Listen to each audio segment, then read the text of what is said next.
The port. Only my children were missing from the passenger list. My mother smiled. Oops, family-only booking. My sister grinned. Thanks for the ride, saved me a taxi fare. My son teared up. Mom, Eminat family? I held his hand and walked away. Days later, they begged for help. The morning sunlight streamed through the window of Amy Wilson's high-rise apartment in San Francisco, gently illuminating her face. She had already completed half of her morning routine. Taking a sip of coffee, she organized the day's schedule in her mind. As an accountant for a major corporation, her days were always meticulously planned. Mom, I can't get my tie right, Aiden's voice called from the bedroom. Amy smiled, set down her coffee cup, and headed to her son's room. 10-year-old Aiden stood in front of the mirror wearing his school uniform. His blue eyes and brown hair were the spitting image of his father Michael, who had died in an accident 5 years ago. The resemblance sometimes brought pain to her heart, but it was also a great comfort.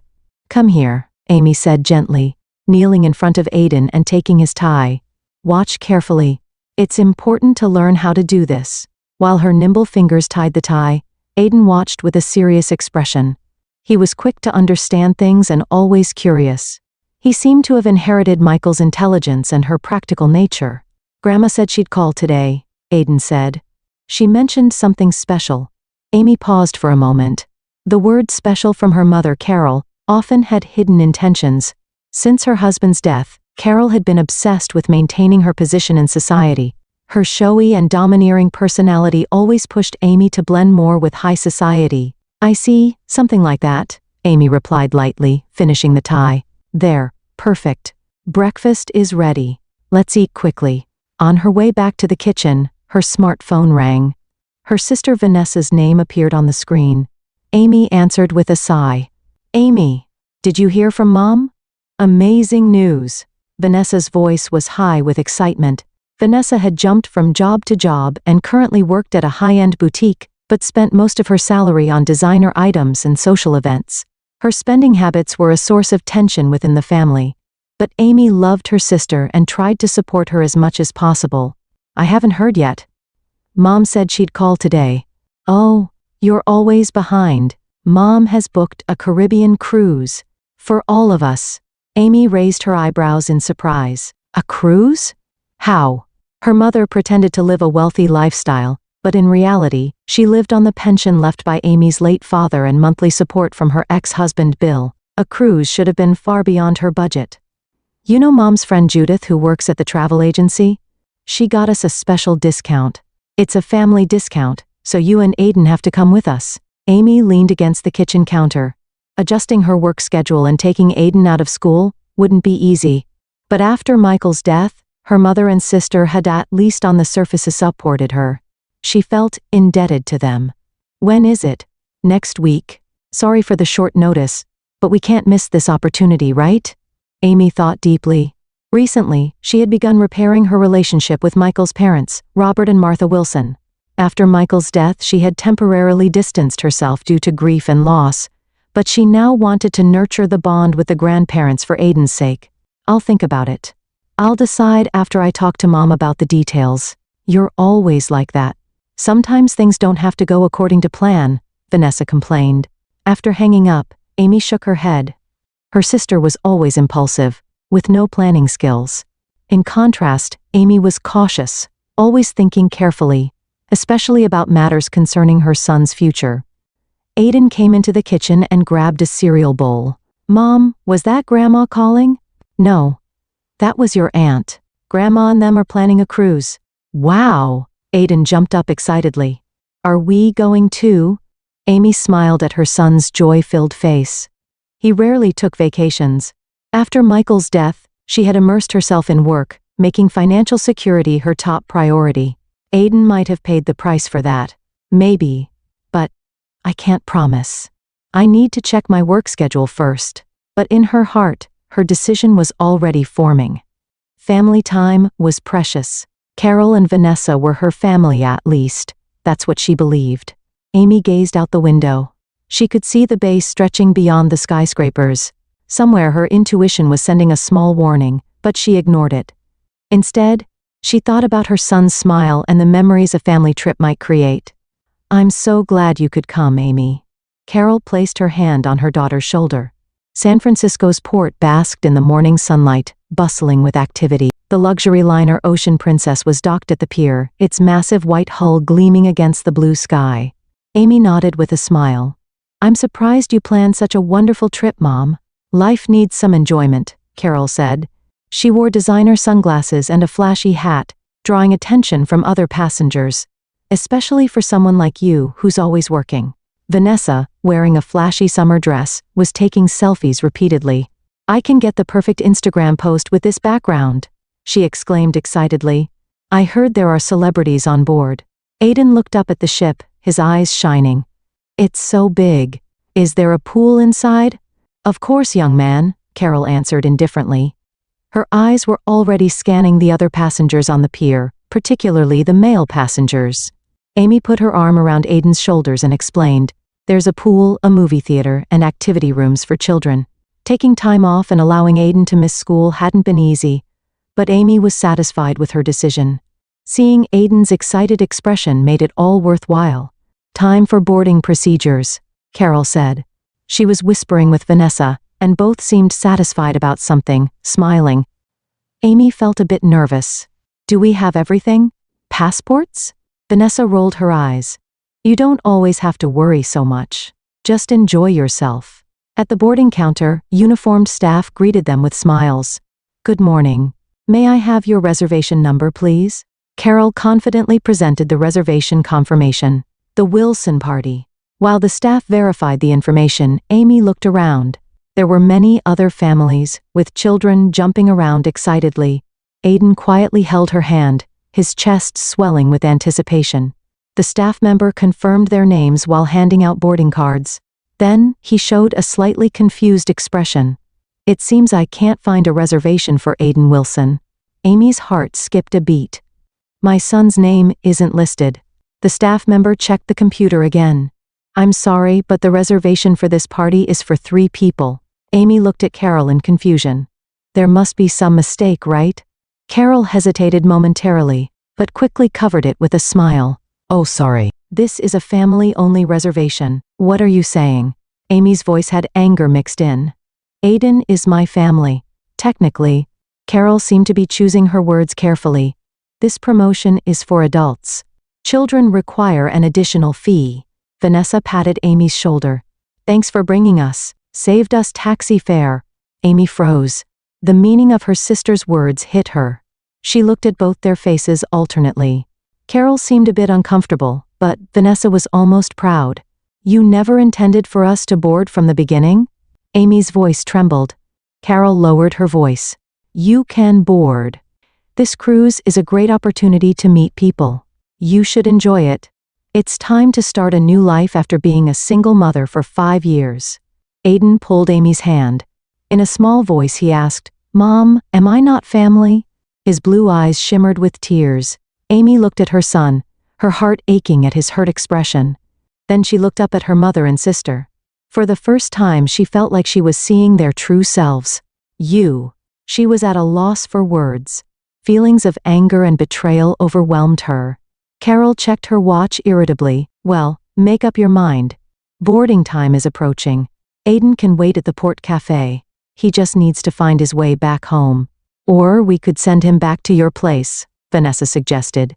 He's old enough to stay by himself until we return, isn't he? Amy felt Aiden's hand trembling in hers. He was desperately trying to hold back tears. Around them, passengers were happily boarding the ship. Families smiling, couples gazing lovingly at each other, and the cold calculation of her family. The contrast was so stark that Amy felt dizzy for a moment. Carol didn't even try to hide her irritation. You've sacrificed enough of your life for the child. It's time to think about yourself a little. Amy took a deep breath, firmly held her son's hand, and silently began to walk away. Amy, Carol called from behind. Are you joking? You're going to miss an opportunity like... Amy didn't look back. In her mind, the address of Michael's parents surfaced. Let's just go, Mom. Vanessa's voice could be heard. She's always been stubborn. We can have fun without her. Amy looked down at Aiden. He seemed confused but didn't leave her side. Where are we going? Aiden asked in a small voice. To Grandpa and Grandma's, Amy answered gently. We're going to visit Robert and Martha. Really? A small light of hope lit up Aiden's face. But what about the cruise? Amy put her arm around her son's shoulders as they walked towards the parking lot. Sometimes the unexpected turns into the best adventure. She didn't look back. But in her heart, something broke, while something else grew stronger. While feeling the pain of betrayal from her mother and sister, she also felt a strange relief at finally seeing their true nature. As she got into the car, Amy looked at the luggage piled in the back seat. Clothes and sunscreen prepared for the cruise, things that should have been wasted. But now, she was taking them to a new destination. Ready? She asked Aiden. Aiden nodded. There was still sadness in his eyes, but there was also trust. He believed in his mother. Amy started the engine. In her mind, she was already planning to call Michael's parents. They would welcome the two with open arms. As she drove away from the port, she saw the huge cruise ship in the rearview mirror. Its white hull gleamed under the sun, carrying her mother and sister away from her life. But Amy smiled. Warm Bay Area sunshine poured down on Robert and Martha's spacious garden. Light filtering through the trees created dappled patterns on the ground, and a gentle breeze carried the scent of early summer. Higher. Aiden's voice echoed throughout the garden. Robert laughed as he pushed his grandson on the swing. A retired lawyer, his gaze still held sharp intelligence. Each time Aiden soared high, Robert felt a warmth in his chest at seeing Michael's resemblance. Martha came out of the house and stood on the porch. As she fixed her silver hair, she watched her husband and grandson. Behind her gentle smile, the sadness of losing her son 5 years ago still lurked, but she found joy in the new bond with her grandson. Aiden, the lemonade is ready, Martha called out. Great. Aiden signaled his grandfather to stop the swing. Grandpa, let's drink together. Robert nodded and took his grandson's small hand. Martha smiled as she watched the two head toward the house. This unexpected visit had breathed new life into their home. In the kitchen, Amy was helping Martha. As she took fruit from the refrigerator, she watched her son and father-in-law through the window. Aiden really seems to like it here, Martha said. Last night was the first time in a long while that he slept so soundly. Amy smiled. Thank you for accepting our sudden visit. Yesterday, when she called from the port, Robert and Martha welcomed them without a moment's hesitation. When Amy explained the situation, their expressions changed to anger, but it was directed not at her, but at Carol and Vanessa. Unbelievable, Robert had said yesterday after hearing the story. What were those two thinking? Sitting at the dining table, Robert set aside his newspaper. I started some investigations this morning. Amy frowned. Investigations? About Carol and Vanessa's financial situation? He lowered his voice. I still have friends in the legal profession. Some interesting information has come up about their debts. Martha lightly tapped her husband's arm. Robert, let's not talk about that now. She turned to Amy. We've planned a wonderful vacation for you. Let's go to our cottage along the Santa Cruz coast. Aiden will love the ocean. Amy's heart swelled with gratitude. This was what family meant. People who offer unconditional love and support. The doorbell rang, and Amy turned in surprise. While Martha went to answer, Amy felt anxious. Amy. Martha returned to the living room. It's your father. Amy was surprised. She hadn't been in contact with her father for months. Even after divorcing her mother, Carol, he continued to provide regular financial support. This had created subtle tension in the relationship between Carol and Amy. Bill, Robert stood up and shook hands with him like an old friend. The two men had met before, and had built a relationship of mutual respect. I heard what happened. Bill looked at his daughter from behind his glasses. What Carol and Vanessa did. Amy was surprised. How did you know? Martha called me. Bill answered succinctly. He was a man who struggled with emotional expression, but the anger in his gaze was evident. I took immediate action. What do you mean? Amy became anxious. I've stopped the monthly payments to Carol, Bill said calmly. She relied too much on my support. That's what made her become so arrogant. But, Dad, don't worry. Bill sat down in a chair. I've given her plenty of warning. The days of using my money for extravagance are over, especially if she's going to hurt my grandson and you in the process. At that moment, Aiden and Robert came into the kitchen.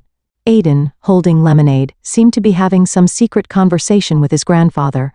When he saw Bill, he hesitated for a moment but quickly ran over. "Grandpa." Bill's stern expression softened.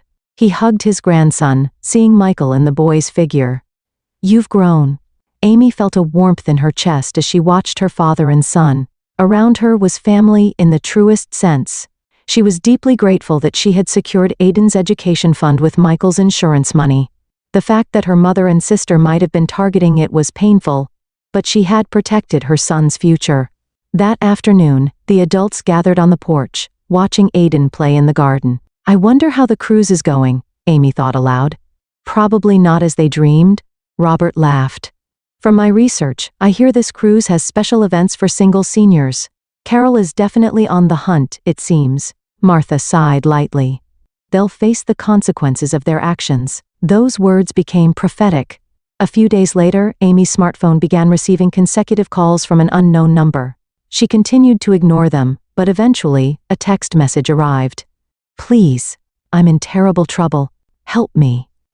It was from Vanessa.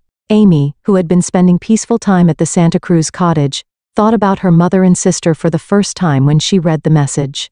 She watched Aiden catching crabs with Robert on the beach, and debated whether to reply to the message. That night, while Martha was preparing dinner, Amy sat on the porch, gazing at the ocean. Robert sat down beside her. "Something seems to be troubling you," he said gently. Amy hesitantly told him about Vanessa's message. Robert listened with a serious expression. "They are definitely in trouble," he said. "According to my sources, there were some issues on the cruise. Carol received warnings from the captain, and she began to be avoided by the wealthy men she was targeting. Add to that your father stopping his support and Vanessa's spending habits." He shook his head. "I think they're in quite a difficult financial situation." Amy was hit with complex emotions, anger at being betrayed, yet love for her family, and concern about the impact on Aiden. "What do you think I should do?" she asked Robert. Robert gazed at the ocean, silent for a while. "That's for you to decide, Amy. Just remember, you can't choose your family, but you can choose how to deal with them." From the cottage, they could hear Aiden's laughter. He seemed to be baking cookies with Martha. Amy took out her smartphone and sent Vanessa a short message. "When and where should we meet?" The reply came immediately. "Tomorrow, at your apartment." "Thank you so much." Amy looked at Robert. "I need to go back to San Francisco tomorrow." Robert nodded. "Let's go together. Aiden can stay with us." "No," Amy said slowly. "Aiden will come with me. He's a part of the family, and he needs to learn how to face family issues." Robert looked at her with surprise, but his expression quickly changed to understanding and respect. "Michael would be proud of you." When the doorbell of Amy's apartment rang, she instantly felt tension running through her body. Aiden sat next to her on the sofa, looking up at his mother with an anxious expression. "It's okay." Amy lightly patted her son's shoulder, smiling encouragingly. In the corner of the living room, Robert and Martha sat quietly. They were present at Amy's request.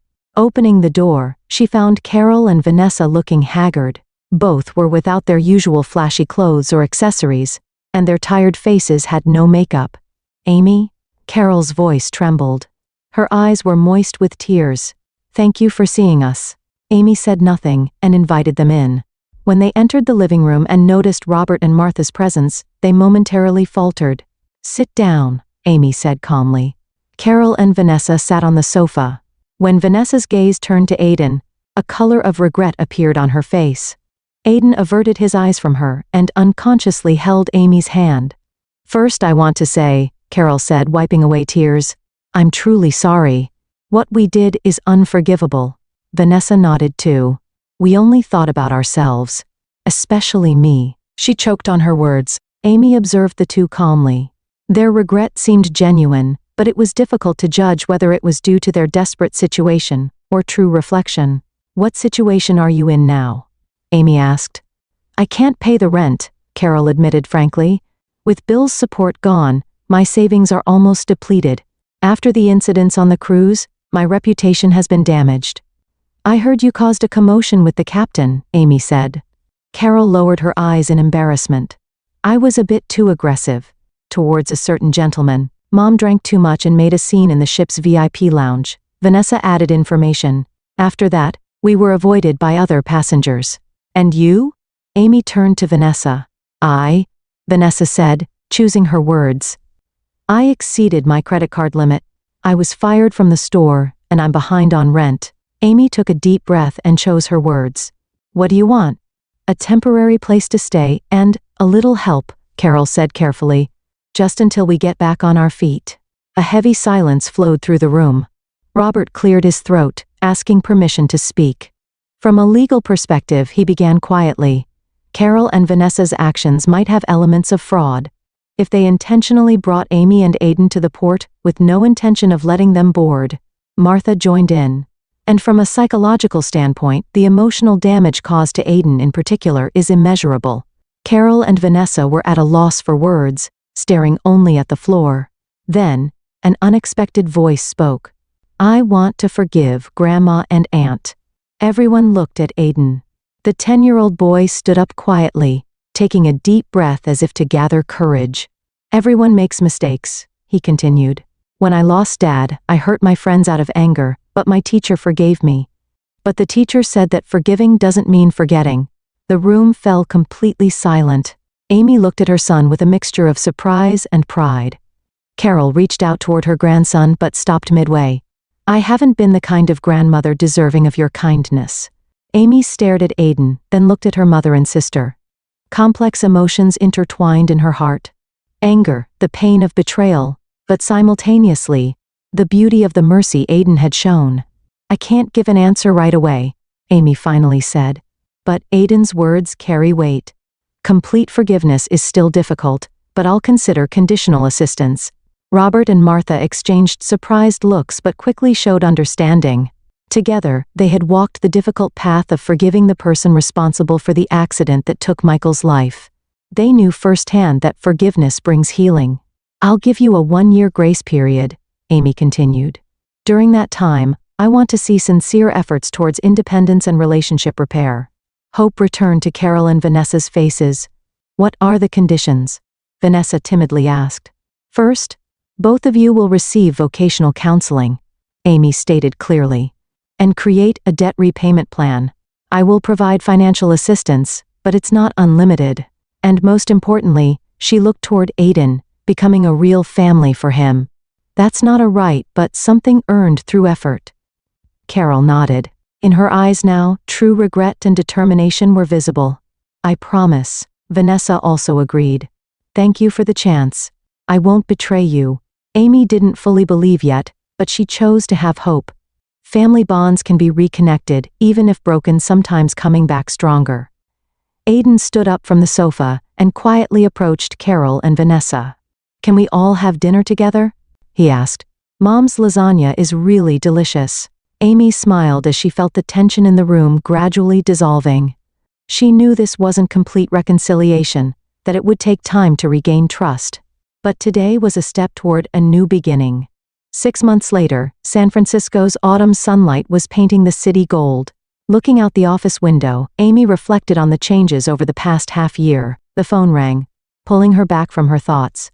It's your mother, the secretary announced. Thank you.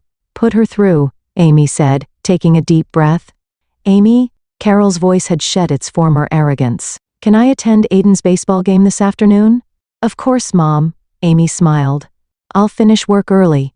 Carol now volunteers at a local senior center. What began as court-ordered community service had gradually become meaningful to her. Interaction with less fortunate elderly people was slowly changing her values. After hanging up, Amy received a text message from Vanessa on her cell phone. Want to go shopping for Aiden's birthday present together? Do you have time this Saturday? Vanessa had changed too. She had joined a vocational training program and started an internship at a small accounting firm. It wasn't a position Amy had arranged, she had found it herself. Her spending habits weren't completely cured, but she was seriously adhering to her debt repayment plan. Weekend dinners at Amy's home had become a tradition. Michael's parents occasionally participated, and the tension with Carol was gradually easing. Of course, sometimes old habits would surface. Carol might start gossiping about a wealthy widow in the neighborhood, or Vanessa might show up wearing expensive brand items. But the biggest change was seen in Aiden. Now 11 years old, he was more confident, with good relationships at school and with friends.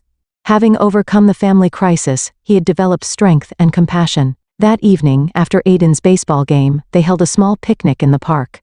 "Look what I found, a photo," Martha said, opening an album. There was a picture of Michael as a child. "He looks just like Aiden." Carol peered at the photo and quietly nodded.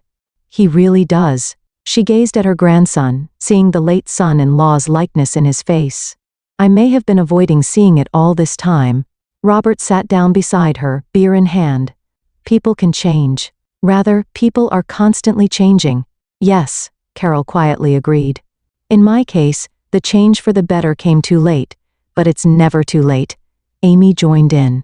"What matters is how we walk from here." Aiden began to get bored with the adults' conversation and ran off to play with other children. Watching his figure illuminated by the sunset, Amy felt her heart warm. The definition of family had forever changed for her. It wasn't just blood ties but supporting each other, encouraging growth, and sometimes showing tough love. And most importantly, what Aiden had taught her. The possibility of forgiveness and new beginnings. The late autumn wind danced around them, seeming to carry hope for the future.